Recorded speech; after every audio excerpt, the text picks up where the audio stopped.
Bonsoir messieurs, dames.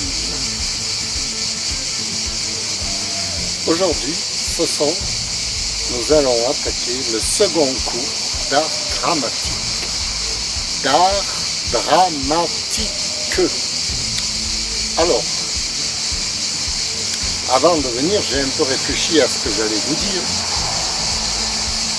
Je vais vous parler de la volonté de l'acteur.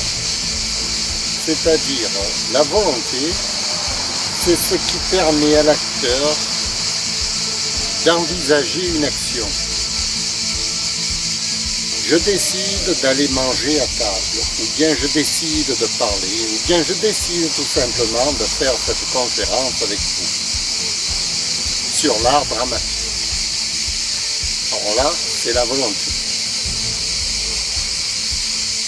Maintenant, cette volonté, comme je vous ai expliqué au cours numéro 1, elle doit être accompagnée de l'inconscient de l'acteur. L'inconscient doit le diriger vers cette volonté. Et si nous unissons volonté et inconscient dans la même direction, nous allons aller vers une réussite de l'action. Donc, si j'ai bien appris ma leçon, je vais réussir à faire cette conférence sur la volonté de l'acteur.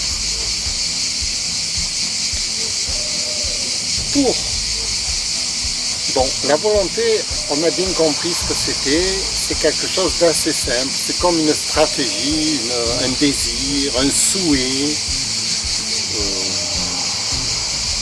Ça s'apparente à tout ce qui est conscient. Et l'inconscient vient transformer cette volonté, ce désir,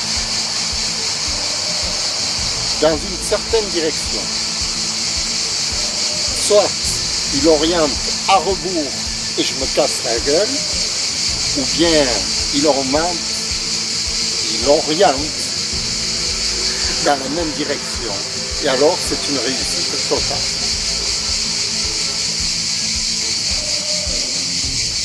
Pour arriver à gérer l'inconscient, il va falloir apprendre ce qu'est déjà l'inconscient. Et puis ensuite, faire des exercices sur l'inconscient. Et ensuite, vérifier comment il réagit. Et ensuite, éduquer notre inconscient. Alors, éduquer quelque chose d'invisible, de mystérieux, et dont on n'est pas conscient,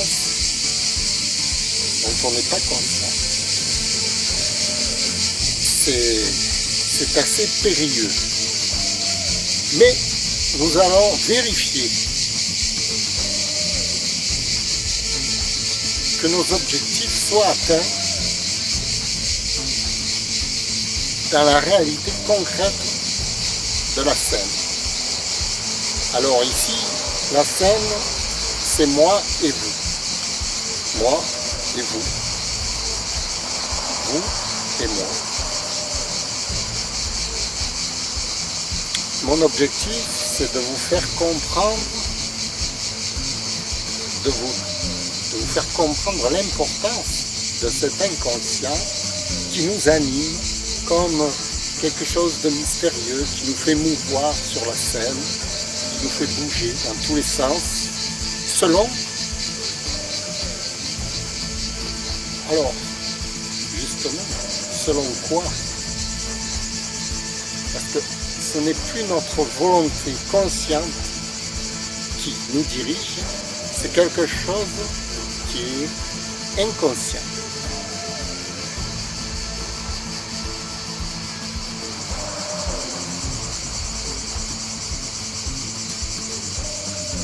Alors, pour comprendre ce phénomène,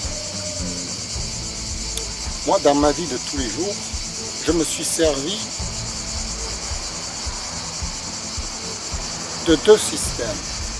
Le système de la scène, jouer la comédie, et ensuite visionner pour savoir si j'avais bien réagi selon mon objectif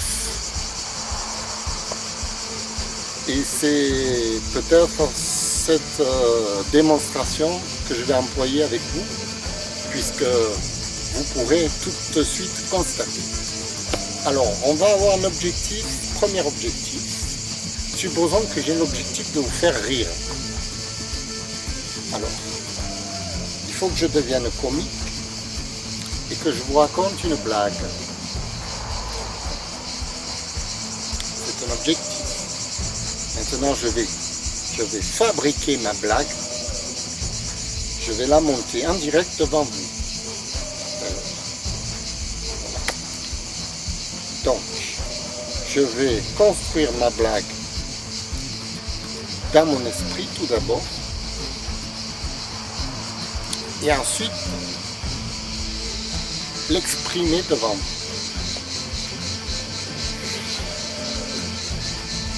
Alors, c'est un mécanisme stratégique mental qui va me permettre de devenir un personnage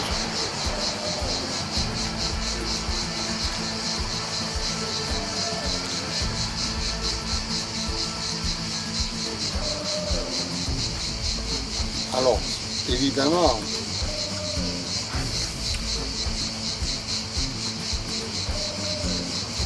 je suis très embêté parce que c'est assez complexe à expliquer la dramaturgie du comique, etc. Et j'aurais pas le temps là, en 5 à 10 minutes à vous expliquer tout ça, donc je me suis engagé dans une voie difficile, mais je vais vous attaquer le sketch comme si vous aviez compris tout le mécanisme qui est derrière. Alors, j'attaque direct le sketch.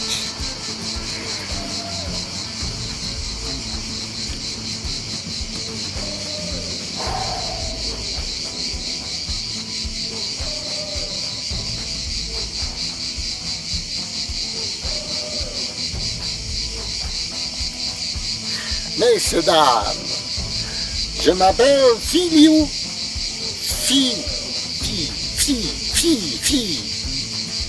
Filou Dingo. Non, il y avait deux possibilités. Fifi Dingo ou Filou Dingo. J'ai opté pour Filou Dingo. Demain, j'ai un rendez-vous avec l'ANP, enfin, Pôle emploi. Tout le monde connaît ceci. Pôle emploi des comédiens à Marseille.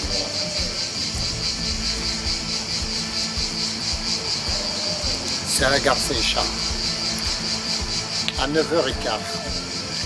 La dernière fois, ils m'ont licencié de Pôle emploi parce que je leur ai dit que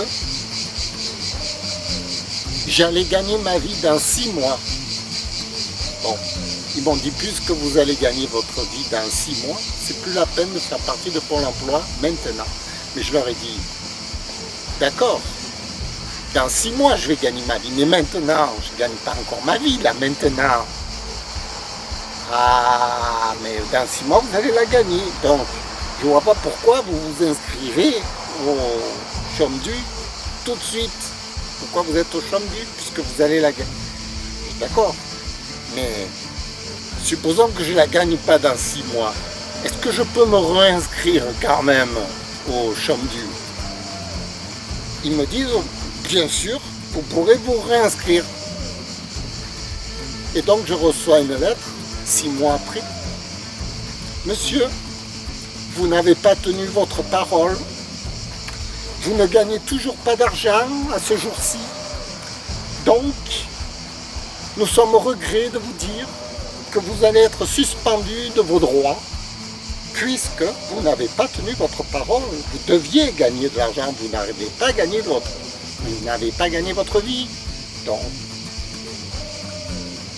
et vous êtes susceptible de passer au tribunal à Arenc pour nous expliquer pourquoi vous avez échoué lamentablement à gagner de l'argent, n'est-ce pas? Et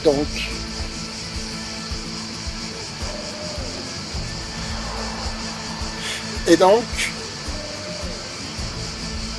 vous n'avez plus le droit d'être comédien, vous n'avez plus le droit d'être comique, vous n'avez plus le droit de rechercher un emploi.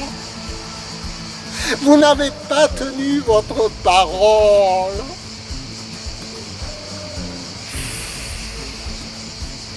On est dans l'absurde total, dans l'absurdité, mais j'ai montré, alors je suis allé les voir la semaine dernière, je suis allé à Pôle emploi, leur dire, parce qu'ils m'avaient radié de Pôle emploi, ils m'ont radié des comédiens, ils m'ont envoyé à Château-Combert, de la gare Saint-Charles à Château-Combert, chez les travailleurs, les vrais travailleurs. Non, parce qu'il y a Pôle emploi pour les travailleurs et puis il y a Pôle emploi pour les artistes. Les artistes, ce ne sont pas des travailleurs. Les travailleurs, ce sont les plombiers, les artisans, tout ça. Moi, ils m'ont chassé des artistes, ils m'ont mis chez les travailleurs. Les travailleurs, ils m'ont dit, mais monsieur, vous êtes un artiste, vous ne pouvez pas rester chez nous, allez chez Pôle emploi artiste. Ce qui est logique. Mais comme à Pôle emploi artiste, je leur ai dit que j'allais gagner de l'argent dans 6 mois. Ils m'ont dit, puisque vous allez gagner de l'argent dans 6 mois, on vous radie de Pôle emploi artiste. Vous allez aller chez...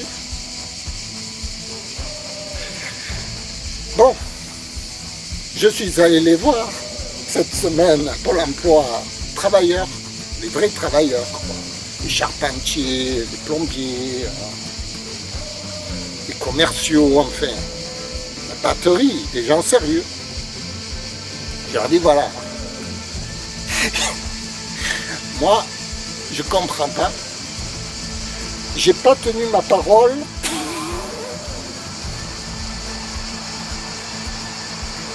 Je devais gagner de l'argent. J'ai pas réussi. J'ai jamais été embauché nulle part. Évidemment. Pourquoi je dois être jugé au tribunal d'Arenc pour ne pas avoir tenu ma parole? Ma parole, j'aurais voulu la tenir, ma parole. Si j'avais gagné de l'argent, il n'y a aucune raison que je sois encore là devant vous. Aucune raison.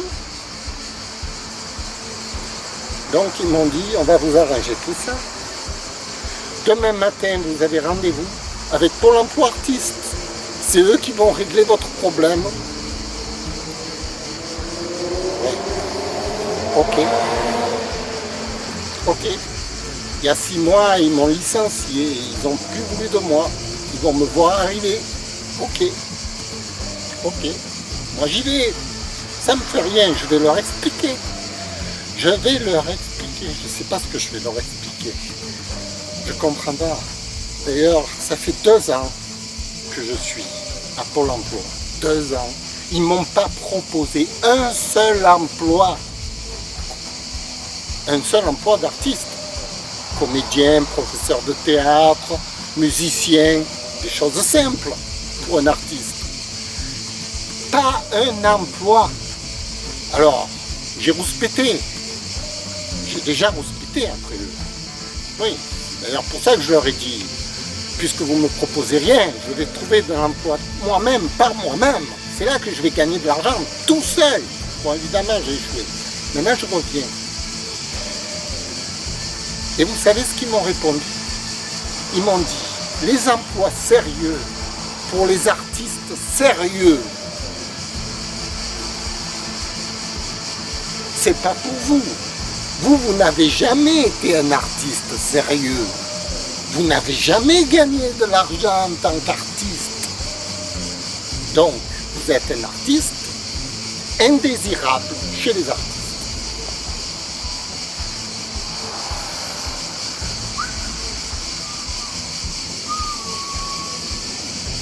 Moi, je suis d'accord avec eux sur le principe. Je peux être indésirable chez les artistes et aussi être indésirable chez les plombiers et les maçons et les travailleurs, les vrais travailleurs. Je suis indésirable chez les travailleurs, je suis indésirable chez les artistes, je suis désirable juste entre vous et moi. Alors, j'ai décidé de prendre ma caméra et d'y aller direct avec mon public. Évidemment, sur YouTube, j'ai posté une dizaine de vidéos. J'ai eu 53 vues. Alors je me suis dit, je vais payer pour avoir plus de vues. Oui, ça c'est comme ça qu'on fait. On paye et on obtient plus de vues. Alors j'ai commencé par faire un chèque illimité d'ailleurs. Au bout d'une semaine, mon compte en banque, il a commencé à baisser dangereusement. J'avais 6000 vues et 300 € de moins sur mon compte en banque. Je me suis dit stop. On ne peut pas aller dans ce cercle. On peut pas. Je suis pas Rothschild, moi. J'ai pas des fonds à dépenser chez YouTube, compagnie, Amazon, FR3, enfin tout ça, la compagnie des richissimes. Non. Je suis indésirable chez les uns, indésirable chez les autres, indésirable sur Internet. Ok. Je me retrouve dans la nature. Voilà. Ah là, je suis bien.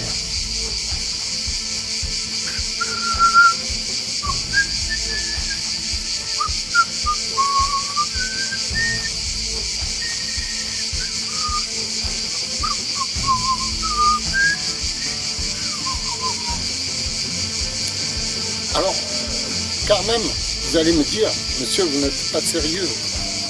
Vous êtes un rigolo, un plaisantin, cher ami. Et je vais vous prouver le contraire. Je ne suis pas un plaisantin. Je ne suis pas un rigolo. J'ai un réel savoir-faire, j'ai un réel métier. Je suis réellement un comédien. Je suis réellement un professeur d'art dramatique. Et j'ai décidé de le prouver. J'ai écrit ma méthode, la méthode du comédien. Comment devenir un acteur extraordinaire, comme moi. Extraordinairement seul, mais extraordinaire quand même.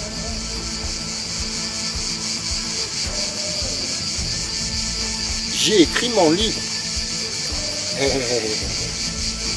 J'ai mis 4 ans pour l'écrire.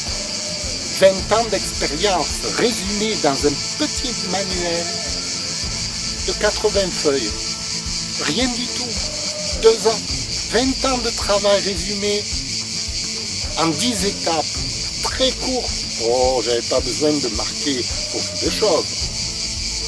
C'est pas que je sais pas beaucoup de choses, c'est que ça a déjà tout été écrit sur la comédie. J'ai eu simplement à donner les références. Chapitre 1 se reportait à Stanislavski, chapitre 2 se reportait à la psychanalyse de Carl Jung, chapitre 3 se reportait à l'analyse transactionnelle, chapitre 5 se reportait à etc., jusqu'à finir par Confucius, la sagesse tibétaine, les néagrammes, le yiking, enfin des choses millénaires qui existent depuis très longtemps, que tout le monde devrait savoir pour jouer la comédie.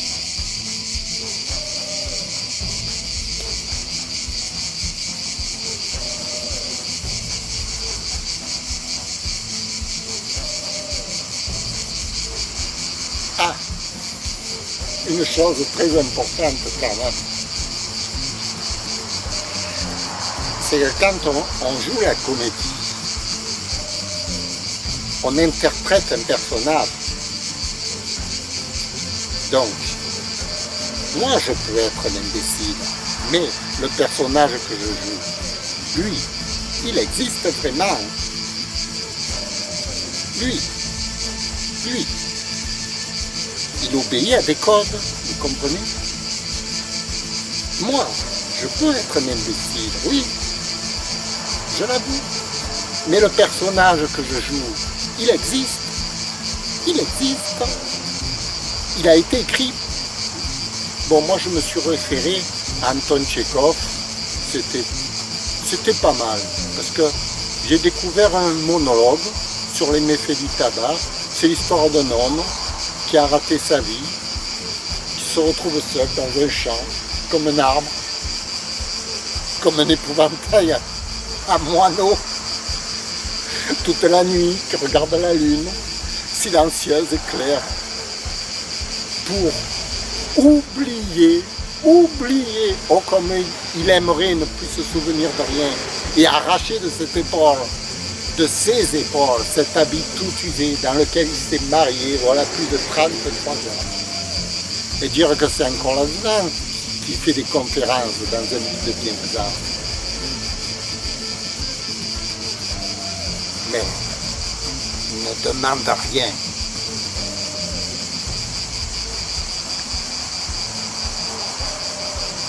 Il est au-dessus de tout cela, plus pur que tout cela. Il a été jeune, intelligent, il allait à l'université, faisait des rêves. Maintenant, il n'a plus besoin de rien, d'un peu de repos, oui c'est tout, de repos. Je le joue pas bien mon personnage. Non, franchement, il est bien joué quand même. Et encore là, c'est un esprit dénaturé, sans le déguisement, parce qu'en fait il a un chapeau melon, il est habillé en l'époque 1904, et en plus, il a peur de sa femme. Sa femme, elle va arriver d'un instant à l'autre. C'est pour ça qu'il regarde derrière. Vous voyez? Il se demande où elle est, si elle n'est pas encore arrivée, etc. Et comme il en a marre de cette vie, qu'est-ce qu'il fait? Il prend son harmonica et il joue de la musique. Comme ça, en public, devant tout le monde, et il fait le pitre.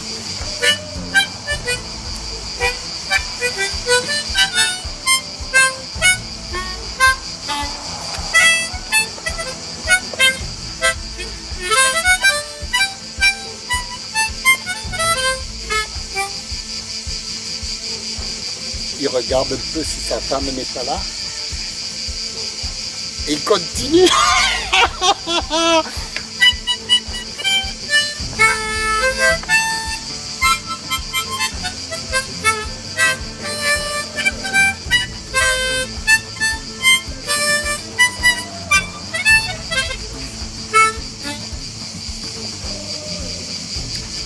Bon, on n'est pas encore arrivé.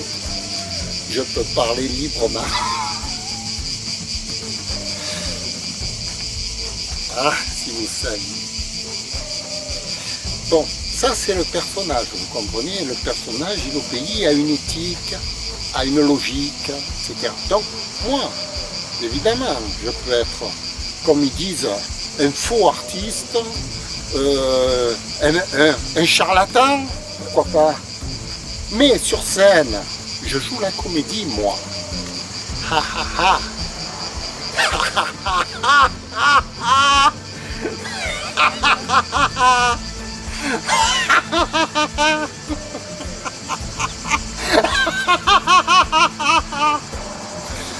Bon, en fait, peu importe.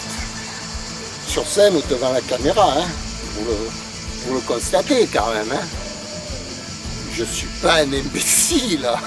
Hein? Vous n'allez pas le dire. D'ailleurs, si vous avez un doute, je vous conseille de revenir à mon petit manuel d'art dramatique. Comment devenir un acteur extraordinaire.